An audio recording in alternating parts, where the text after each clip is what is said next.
Voilà, bonjour, je m'appelle Mike Owen. Je suis apparemment un aventurier professionnel et là, je vais vous donner des conseils comment rester vivant dans les conditions d'extrême. Bravo.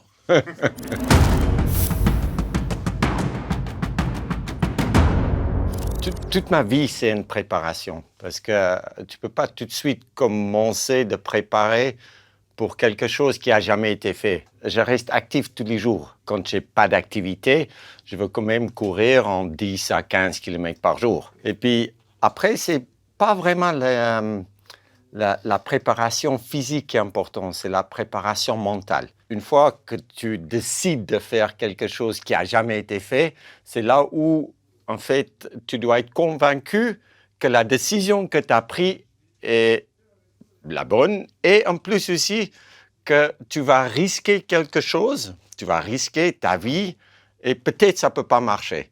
Ça veut dire que ces décisions est vraiment pour moi la préparation du plus important, plus que physique. Pour moi, par exemple, pour aller au pôle Nord, j'ai 3 pneus à la maison. Et puis, personne n'a envie de se réveiller à 3 heures le matin, quand il fait nuit noire, froid, tu vois rien, pour tirer 3 pneus derrière lui pour 4 heures. Ça veut dire que si tu n'as pas décidé de le faire et que tu dois le faire, tu ne peux pas te préparer à 100%. Et c'est pour ça, en fait, à l'intérieur de nos têtes, on a une voix qui nous dit « Ouais, il faut arrêter parce que tu es fatigué, ça fait 2 heures que tu tires les pneus et maintenant tu as plutôt soif, tu n'es pas trop confortable. » Ça, c'est normal parce qu'on recherche toujours notre petite zone de confort. De l'autre côté de la tête, il y a une autre voix qui dit « Mais vas-y Mike, tu peux aller un tout petit peu plus loin. » Et ça, c'est la source de toute la préparation physique. Il faut une discipline dans la vie. Et si on applique une discipline de notre vie, c'est là où on écoute cette voix qui disent « Vas-y, tu peux le faire ». Et pas les voix qui disent « Tu ne peux pas le faire ». Mais dans la vie, si tu fais seulement des choses que tu aimes, tu ne vis pas une vie large. Il faut vraiment faire des choses que tu n'aimes pas.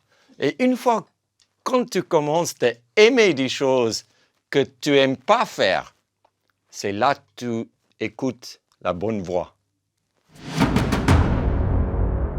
On peut lire les bouquins qu'on veut quand on fait nos études, mais si on n'a pas en pratique, c'est là où en théorie ça existe, mais en pratique ça n'existe pas. J'ai aussi une capacité de m'adapter légèrement plus vite que quelqu'un d'autre parce que c'est ADN, hein, et quelque chose qui nous donne en fait les possibilités de faire quelque chose qui sort un peu de l'ordinaire. Quand j'étais jeune, j'ai quitté la force spéciale de l'Afrique du Sud. Je suis né en Afrique du Sud. J'étais au Brésil.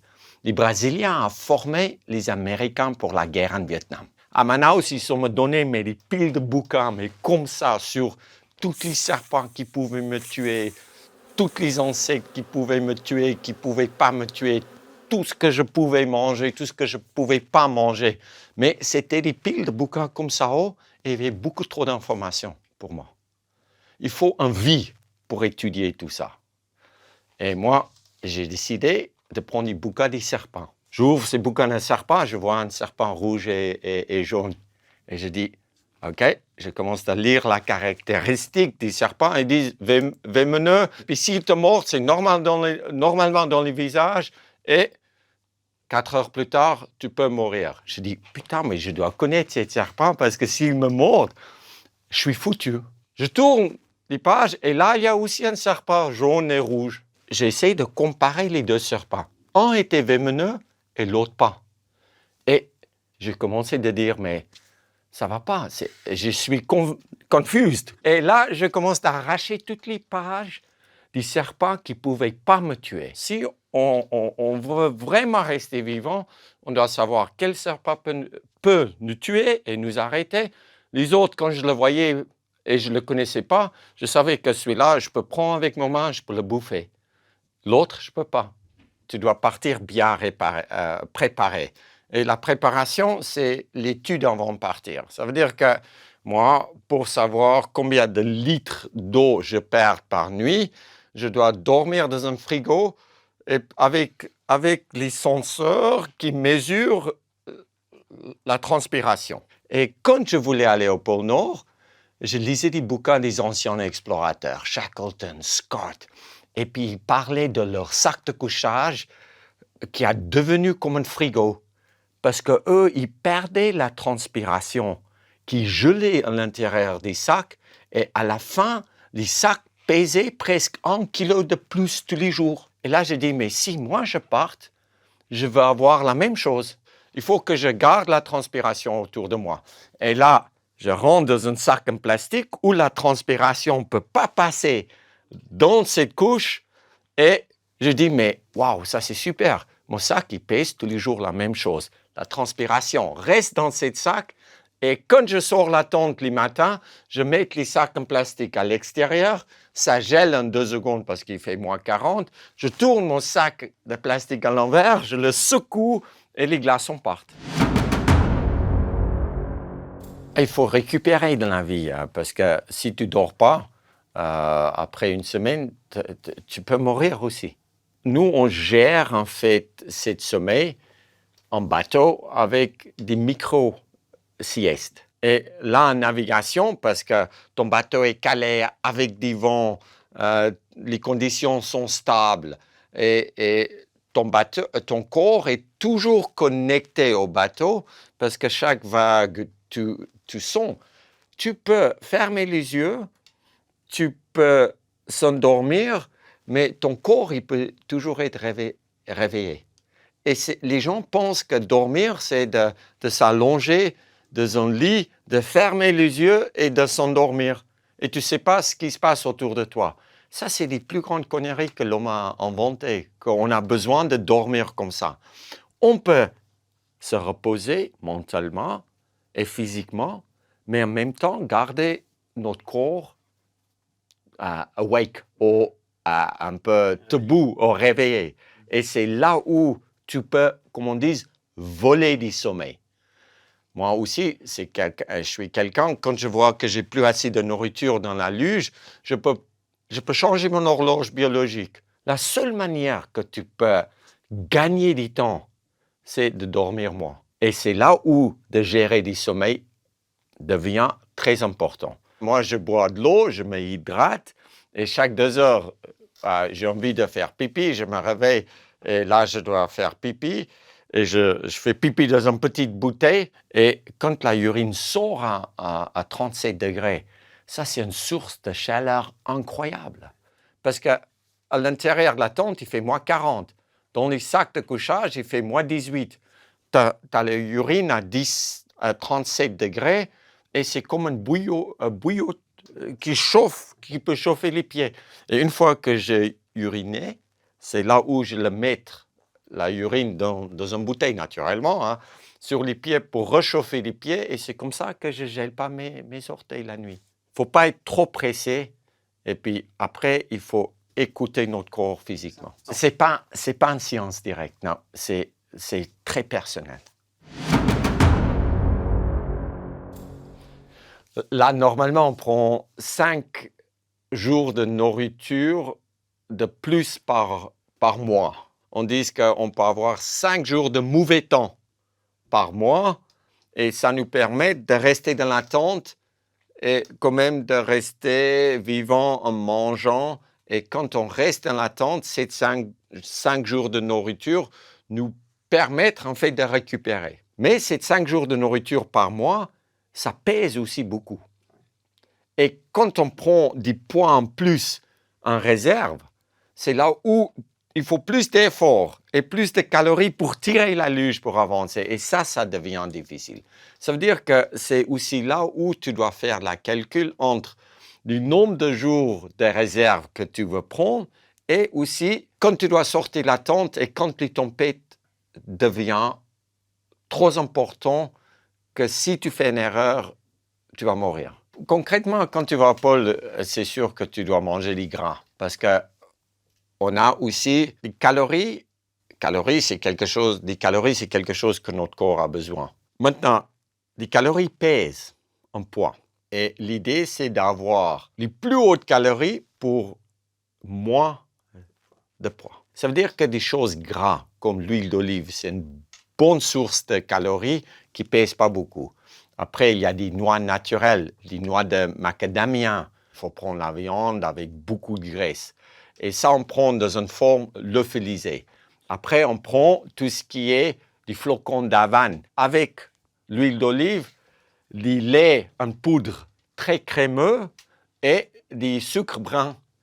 Et on mange après toute la journée, on continue de manger. Mais dans la tente, on ajoute de l'eau pour hydrater la nourriture.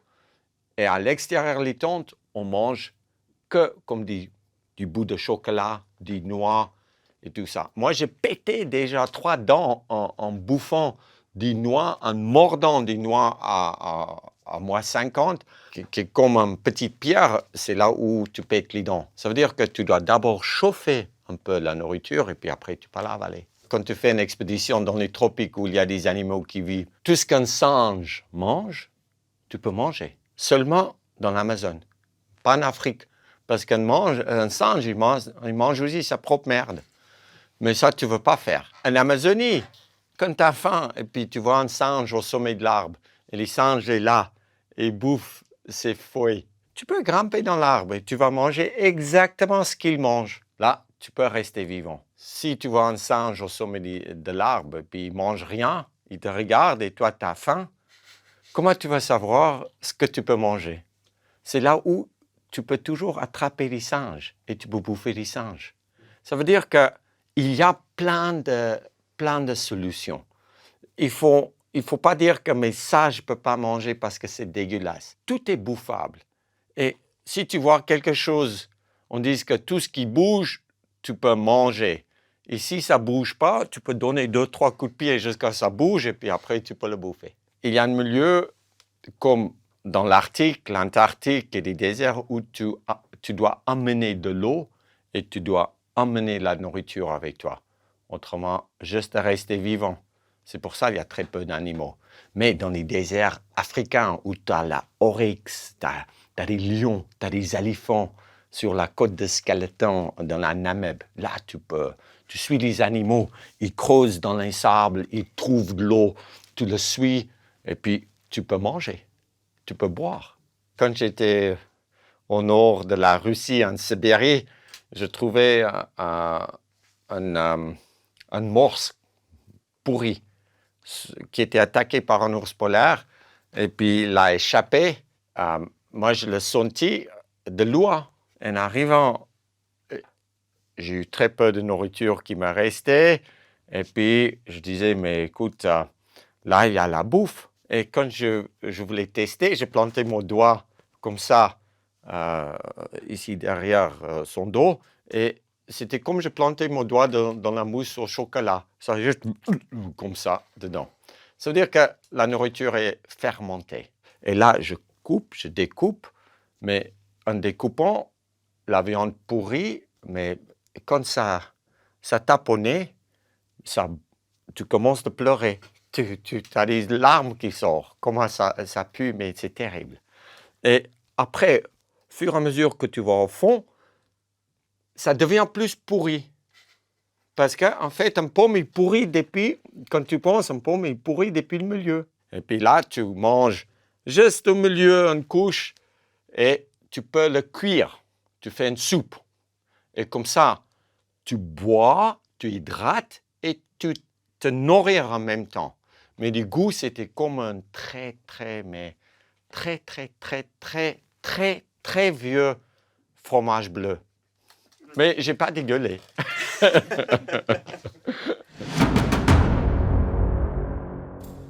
Quand tu vois ce que les animaux font, tu es sûr de ce qui va se passer sur place. Par exemple, dans la jungle, je suis dans mon hamac et il y a des singes partout. Ils parlent entre eux. Et tout d'un coup, tu vois,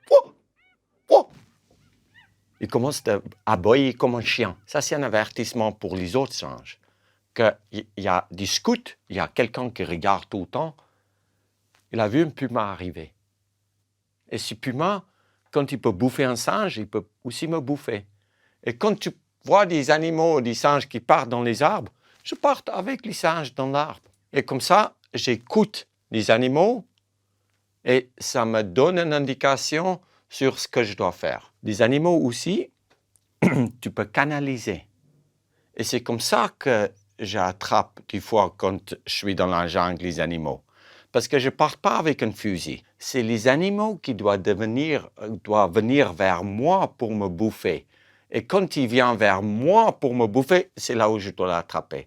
Et c'est comme ça, je reste vivant. Les animaux, c'est aussi une indication sur un chemin où il y a très peu de résistance. Et quand on prend des chemins des animaux, parce que souvent ils suivent les mêmes chemins, c'est là où la végétation est plus écartée. Et puis, normalement, les animaux, ils suivent une logique. Ils vont d'un point à boire à un autre point à boire. Et pour moi, c'est que c'est des jackpots quand on peut trouver des chemins comme ça. J'aime des serpents, hein, mais j'aime pas quand des serpents me mordent.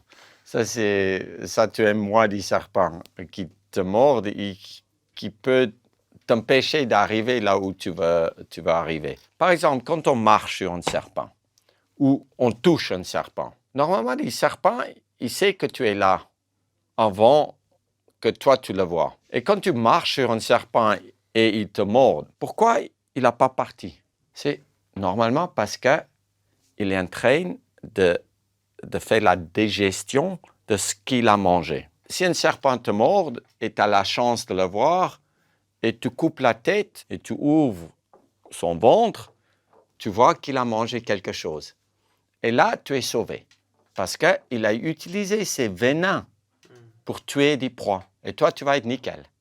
Tu n'as pas eu les doses, les deuxièmes vaccins, hein, la dose forte, hein, au troisième, au quatrième, au cinquième. Tu as eu une petite dose. Ça, c'est la première truc que tu dois faire. De savoir quelle quantité de venin tu as reçu. Après, ralentis ces trucs, hein, parce que cette pompe, hein, quand tu es stressé, il va ding, ding, ding, ding, ding, et là, ça distribue des venins très vite autour du corps. Et ton corps, il ne peut pas résister. Après, essaye de mettre la morsure plus bas que ton corps. S'il te mord sur les bras, c'est facile. Mais s'il te mord dans la gueule, toi, tu dois tourner en l'envers. C'est pour ça qu'il faut prendre un hamac avec toi. Hamac, tu dors, et dès qu'il te mord dans le visage, tu mets ton haut du corps sur l'hamac et tu dors avec la tête en bas, que les venins ne montent pas. Si il me mord ici, je dors et je mets mon hamac, mon bras en bas. S'il me mord sur les pieds, les jambes, on a beaucoup plus de chances des fois de survivre. Et après, tu peux couper si tu sais quel serpent c'est. Mais pas tous les serpents. Il y a des poisons ou des venins qui passent à travers les muscles et après, il y a des venins qui passent à travers les veines. Et si tu saignes, ouais, tu peux vider, tu peux éliminer un tout petit peu de venin, mais quand on voit dans les films où ils sont comme ça, c'est pas tout à fait vrai. Ah ouais, il faut rester propre, hein, parce que quand tu es propre, tu es bien. Quand tu commences à gratter partout et tout ça, tu avances moins vite, tu n'es pas confortable. Il faut vraiment soigner chaque petite blessure très vite. Si tu ne soignes pas où tu es coupé et tout ça, ça va pourrir. Et tu vas choper une infection et puis là, tu es fini. Au pôle Nord et au pôle Sud, c'est plus facile. Là, il y a moins de bactéries, il fait trop froid. Et si tu te coupes avec un quart d'un ski, tu as une agrafeuse et puis tu peux vite agrafer la coupure et puis tu es nickel. Mais dans la jungle, c'est un peu différent. C'est là où tu as besoin des antibiotiques. C'est là où, en fait, dès que tu as des petites blessures, et tu as souvent des petites blessures que tu dois vraiment essayer d'abord, quand ça arrive, de laisser saigner. Saigner, c'est comme nettoyer un plaie, parce que la bactérie ne va pas à l'intérieur, ça sort. Et puis après, arrêter de saigner et fermer. Et puis une fois que tu as fermé, il faut juste être sûr que ça ne pourrisse pas. Et aussi, laver tes dents. Tu as dit laver tes dents. Ouais, ça, c'est chaque jour quand je fais des feux, parce que je fais des feux pour chasser les moustiques. Et là, la cendre, hein, c'est cendre? Ouais, la cendre. Et là, je vais mettre un peu de l'eau et tu fais comme une pâte dentifrice. Et tu prends une petite branche, tu coupes comme un brosse à dents. Et ça, c'est les meilleurs dentifrices qui existent parce que on n'a pas besoin d'acheter des dentifrices. On fait des dentifrices sur place. Et les dentifrices, c'est juste abrasif, tu vois. C'est juste ça qui enlève cette couche de plaque sur nos dents. Mais parce qu'on mange tellement de merde, on a besoin tellement de dentifrice. Nous, on mange des fois rien. Ça veut dire que tu n'as pas besoin de brosser tes dents tous les jours. Aussi, après, quand tu veux poser un pêche, tu as meilleur temps de le faire en fait dans l'eau que tu laves bien tes fesses. Et si tu n'as pas de l'eau tout près, toujours un caillou, un peu de l'herbe ou tout ça, ça fait aussi son effet. Mais quand tu es en montagne? Ah, mais là, la neige est super, mais quand... Juste de la neige? Ah ouais, quand tu es attaché à une corde et tu as envie d'y aller aux toilettes et on a une fermeture éclair exprès pour ça derrière, tu n'en as pas besoin d'enlever tes vêtements. Tu ouvres juste, des fois c'est ton pote qui ouvre ton fermeture éclair et puis tu tires cette fermeture, tu enlèves et tu es suspendu. Et tu dois juste demander à ton pote qui est derrière toi de s'écarter. Et là, mais tu fais des trucs mais de ouf. Normalement, quand nous on fait notre besoin, il y a un moment quand ça part de tes fesses et un moment quand ça tombe. Et là, ça tombe pas. Et ça, c'est super. Pour se laver, dans la glace, c'est facile. Hein? Quand on est au pôle Nord, parce qu'on peut prendre que la neige, et en frottant la neige sur nous, on enlève cette couche de l'huile. Mais parce qu'on n'est pas sale. Hein? Ici à Paris, je marche dans une demi-heure dehors. Et si je porte une chemise blanche, tu fais comme ça, tu es noir. Là, il n'y a pas de pollution. Il n'y a rien. Ça veut dire que c'est que, en fait, notre corps qui s'élimine, en fait, les toxines, mais parce que notre corps est en équilibre, il y a très peu de toxines, et puis on n'a pas besoin de se laver tous les jours. On porte les mêmes vêtements. La dernière expédition pôle Nord, j'ai porté les mêmes vêtements pour 4 mois. À l'intérieur de la tente, tu ne sens pas l'odeur. C'était juste quand on est arrivé de l'autre côté, après 4 mois, l'autre côté où on a remonté sur notre bateau, c'est là où on a vu des gens s'écarter un peu quand on est arrivé. Et puis, les gens étaient trop gênés pour nous dire qu'on puait. Mais on a tout de suite compris que maintenant, c'est l'heure de se laver. L'échec, c'est quelque chose qui est difficile pour tout le monde. Mais l'échec peut être belle aussi. À travers de mes expéditions, aussi, j'ai vu des gens mourir. J'ai essayé de sauver la vie des gens aussi. C'est là où tu respectes la vie. Et même sans oxygène, quand tu as cette fièvre du sommeil où tu veux tout faire pour arriver, tu sais qu'il y a un moment que l'échec fait partie de ta vie. C'est plutôt un échec si tu n'essayes pas. Je préfère de faire un demi-tour à 100 mètres d'un sommet et d'avoir une possibilité de retourner que d'essayer d'arriver au sommet et jamais de rentrer. Je pense que l'échec final, c'est quand tu meurs en faisant ce que tu voulais faire. Parce que c'est sûr que ça arrive avec les aventuriers beaucoup plus souvent qu'on croit. Et moi, à mon âge, je dois faire attention aussi parce que j'ai surtout pas envie de mourir. J'ai plutôt cette envie d'être vivant.